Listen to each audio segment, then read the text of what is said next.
আপনার জন্য দ্বিতীয় প্রশ্ন। ইকামতের পর রাসূল সাল্লাল্লাহু আলাইহি ওয়াসাল্লাম মুসল্লি বৃন্দের দিকে তাকিয়ে কি বলতেন?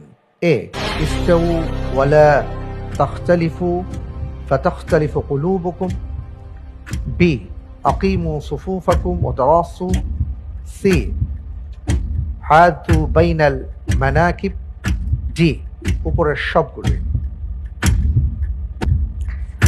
আলহামদুলিল্লাহ, এই প্রশ্নের উত্তর হিসেবে বেছে নিচ্ছি অপশন ডি, উপরের সবগুলোই। লক করে দেব। ইনশাআল্লাহ। ফ্রিজ করা হোক অপশন ডি, উপরের সবগুলো। আপনি যে উত্তরটি দিয়েছেন আপনার উত্তরটি সঠিক উত্তর। আলহামদুলিল্লাহ। আমরা অনেক সময় নিশ্চয়ই আল্লাহ তাআলার কাছে মনোনীত একমাত্র দিন হচ্ছে ইসলাম। কোরআনুল কারীমের কোন সূরার কত নম্বর আয়াতে এ কথা বলা হয়েছে?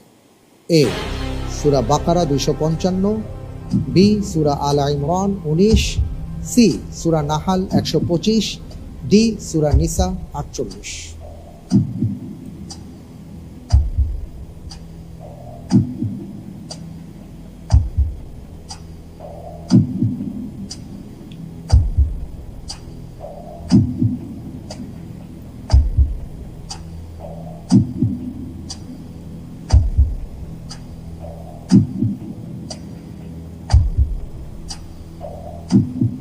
আমি উত্তর হিসেবে সিলেক্ট করতে চাই বি, সূরা আল ইমরান আয়াত নম্বর 19।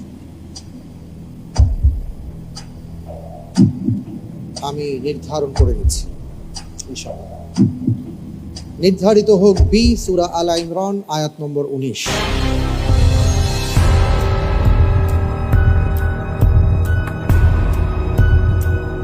আপনি যে উত্তরটি দিয়েছেন আপনার উত্তরটি সঠিক উত্তর। আলহামদুলিল্লাহ। ইন্নাদ দীনা ইনদাল্লাহিল ইসলাম।